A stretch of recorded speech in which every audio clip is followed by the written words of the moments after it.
Hi, everyone. We're absolutely delighted that you could join us for the Mums on Cloud 9 podcast this week. We are excited to be talking about how you can use AI to save time when you're shopping and you're meal planning. Over the next few weeks, we are really exploring about how you can save over 10 hours a week through using AI and just exploring what that means for you.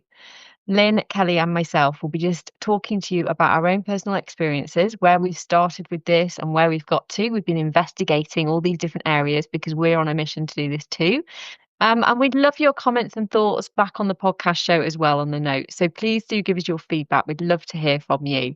But we are here to help you save time and ultimately to get more time back for yourself, for your kids, and to really enjoy your life, which is what we're all about here.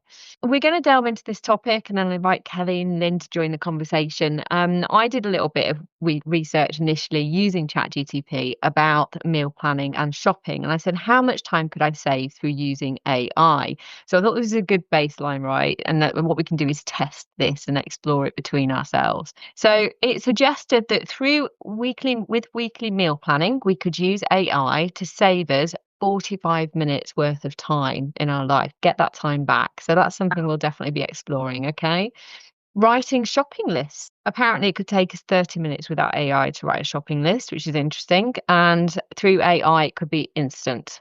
And we'll be sharing a little bit more about why that might be possible. So again, we could save 30 minutes there. Then at grocery shopping, and I have actually been quite blown away by the grocery shopping AI capabilities. And I will tell a little funny story there about how I tried to do it and it really backfired on me. But through grocery shopping, it can save us 1 hour worth of time. Certainly, if you go to the supermarket with kids, that's definitely going to take you longer than an hour. That is my worst nightmare ever.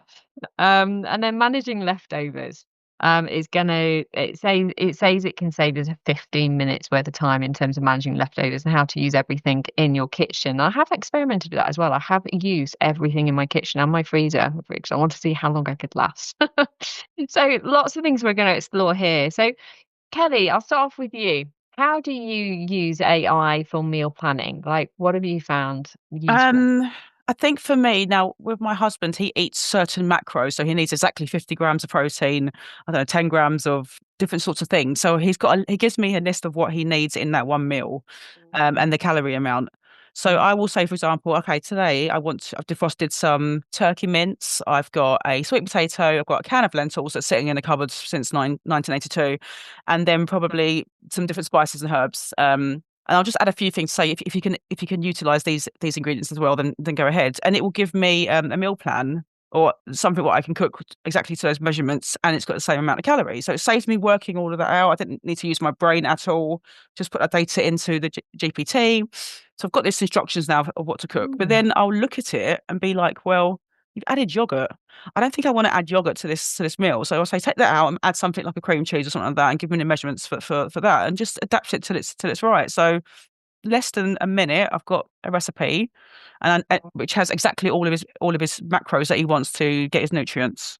Amazing. That's really Wow. precise, isn't hmm it? It's hmm interesting how with different dietary requirements. So I use ChatGPT to give me a list of ingredients that were supported the perimenopause and adding extra protein in. So it was what vitamins, but then also what types of food groups I should be eating and snacks.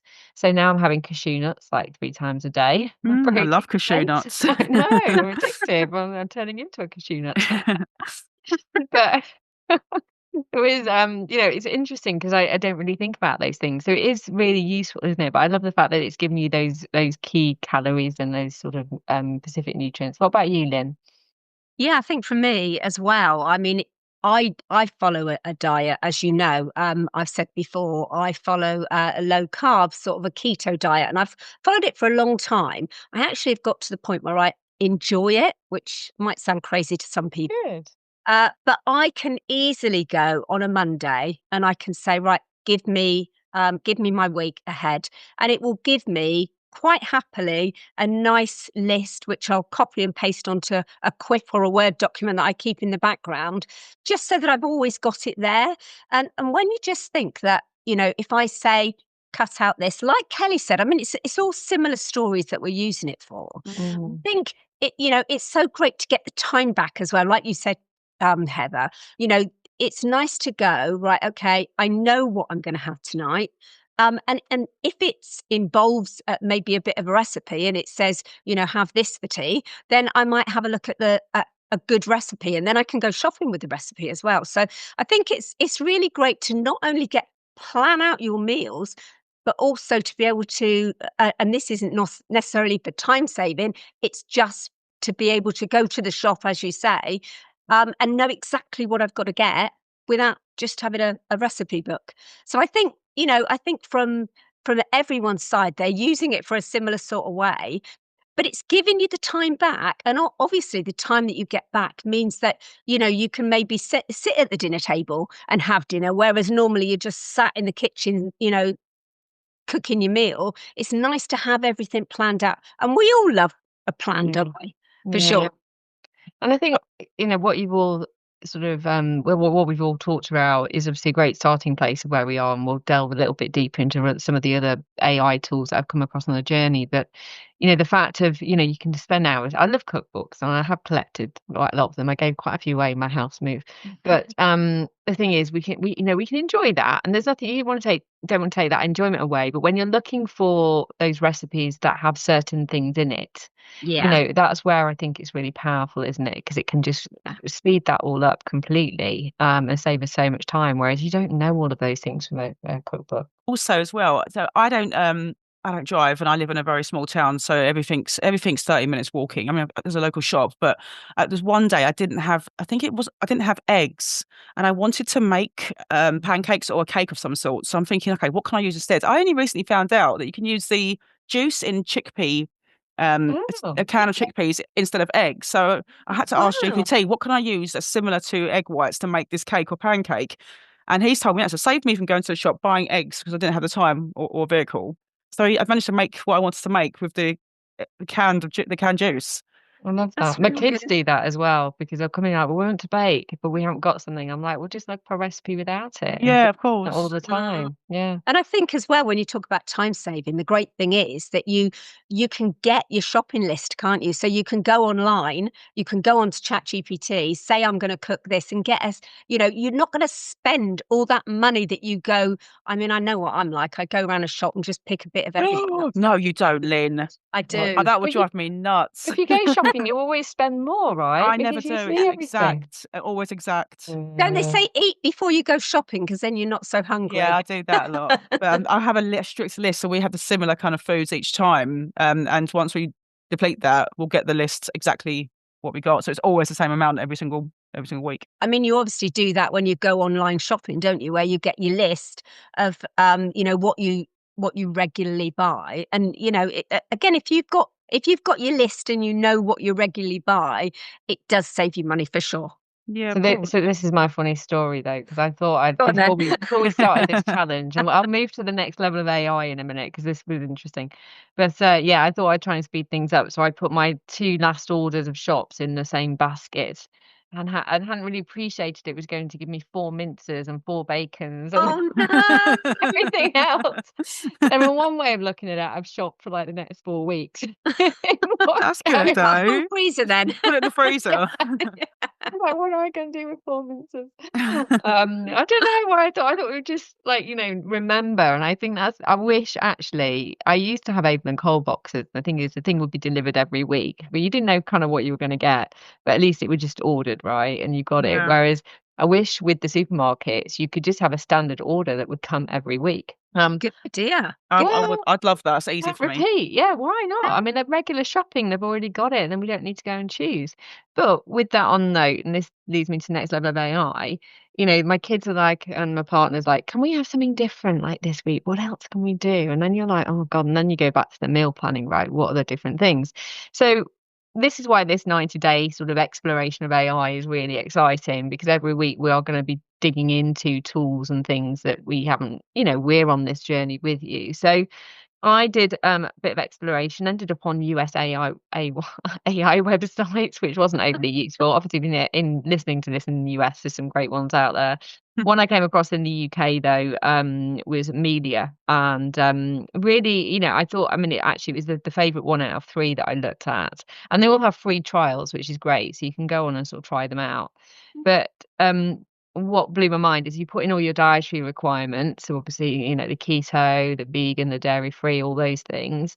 And it will come up with a load of recipe ideas for you for a week. So it just takes it away from you. And that's amazing. I was really impressed with them. And it was a real AI tool. It was like somebody chatting to you, a chat agent. And, you know, sort of went through all of that. And then because it's in the UK, it connects with like the typical mainstream supermarket. So, you know, it connected to my supermarket and would add everything to the basket straight away for those. And you could put in your pantry items as well, Kel, so don't worry. Oh, You could add in what you've got already, so it doesn't give you the duplicates, it gives you the specific things. And I thought, well, actually, that is amazing. The thing that fell down for me is I like organic food for health reasons rather than anything else. And what it was trying to do, rightly so, I guess for many families, is budget, and it will give you the budget thing. So it look to see how cheap, so you can set budgets as well. Whereas because I go organic because I don't want the hormones in my food due to having endometriosis, I try and remove anything with hormones where possible. You know, I have to get rather expensive organic options, and it doesn't have that yet. I was like, oh, and when I said, oh, you know, obviously you give it feedback, it's like, we are looking to do that. And I'm like, okay, right, well, I need to do that. So it fell down for me, but I just thought, oh my God, that, you know, when it comes to the meal planning and the shopping and the order grossing, ordering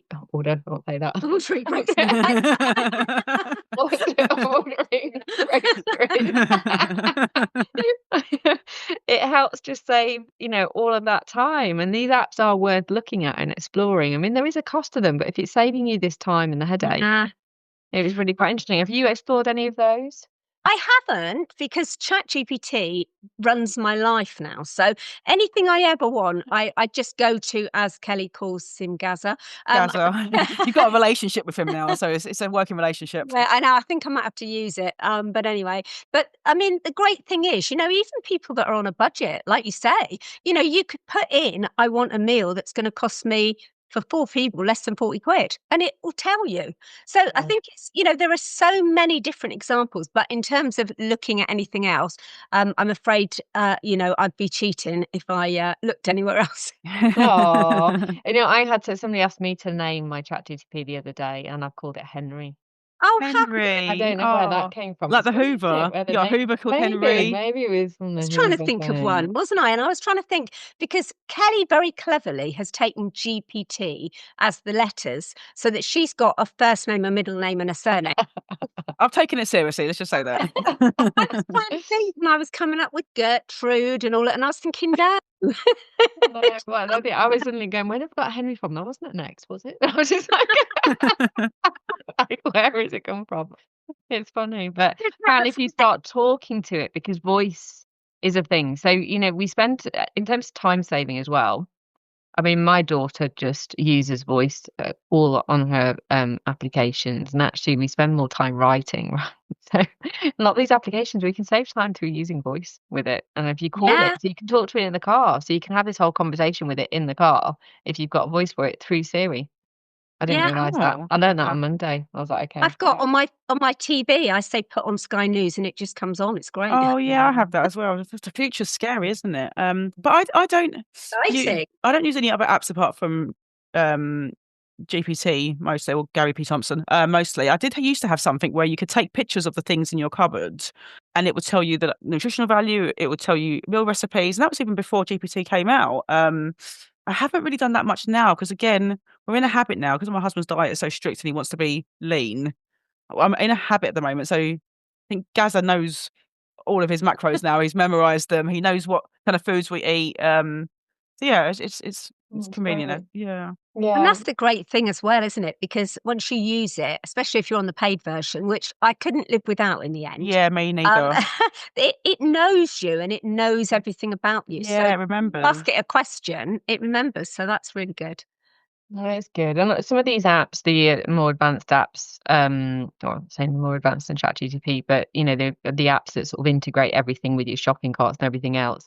A few of those. There's one called Eat with an R on the end, but that is very aligned to like people who are healthy eating and calorie counting and everything else. But I think that can help you, right? Because otherwise, you know, again, we've talked about dieting before on one of our podcasts, but you know, you don't want to get obsessed with the numbers. And actually, when Yeah. you're counting them all, you can. Whereas if you use these apps that just calculate it for you, Yeah, less intensive, right? It's not like it's just giving you what you need. And So I think swaps they're are good really as well. helpful. You know, if you go, I don't eat potatoes. So, if I want egg and chips, what can I have with I don't know why I picked that because I never have that. But anyway, but what can you have instead? And it came up with Swede. So I have sweet chips, which are lovely. Oh, I love sweet. It's try them. Do them in the air fryer. They're really nice. Ask Gaza. Ask us, I will do. Well, I know that, but the thing that you mentioned before, I think when we were doing our introductory podcast, I'm not talking well today. Fine. When we did this introductory podcast, Kelly, you mentioned about managing leftovers, I think, as well, like how you could put into ChatGPT what you've got left, all the pictures. I think Yeah, that I you do were talking about, and how it pictures then and comes up with recipes for those. yeah, I do pictures as well. So, I mean, I grew up with an African mum, so overcooking portions is a big problem for me. I can't cook a meal for one. That's why if I'm at home on my own, I won't eat. So I always have Problem. leftovers of things. But I will take pictures of it, or I'll say I've got leftover like grilled sweet potato, I've got leftover chicken legs, and it's like shows me how to make different kind of meals, like secondary meals that you can fry it into a pan, add an egg on top, make kind of like succotash, I think the word is succotash, something like that, where you put the egg on top and then you fry it all up. So yeah, I use it to manage leftovers and That's make really make new meals with it. I never and waste money anything. saving as well, like you say. Yeah, exactly. I mean, I think there's loads of time saving options here for sure. Yeah, And I of think it course. depends on what level. So, for those of you who are listening to this, where do you start and stop? I mean, I think the basics are, get into ChatGPT and start using that for recommendations for recipes and things like that. The second tier is download an AI app. I mean, there's ones that we'll mention in the show notes today that you can look at, like Melia and Meal Match UK, and there's obviously ones in the USA as well. And they can speed up your looking at different meal ingredient options, integrating with the supermarkets. It puts everything in a basket for you. I mean, that's transformational. And as I mentioned earlier, it's definitely easier and cheaper than going to the supermarket with your kids, which will cost you much more. But Mary Trying to take everything out of the checkout that they've put in and checked. And there always ends up being this massive pile of stuff next to the checkout that I've had to check out. like magic, isn't it? Always unhappy with me. They may as well. I try to lose them, which is a really bad mum thing. Right? Like, they might get nicked in a supermarket, but I'm like, oh god. But no, love them. Always funny. Right, great. Well, thank you so much. I think it's been really really informational on what we can do with food and shopping. I mean, we didn't get into shopping beyond food, did we? I mean, that's another scary whole topic in its own right, probably. Another podcast. I know. Yeah, let's branch out into shopping more widely. I like that one. But thank you everyone for listening. As I say, we'd love to hear your feedback and thoughts and comments, ideas, suggestions. Please do comment on the podcast show on your favourite podcast channel that you're listening to. And we'd love to hear from you. So thank you very much for joining. I hope that's been helpful for you. Thank you, Lyn and Kelly. Thank and you. we'll see you on the next show.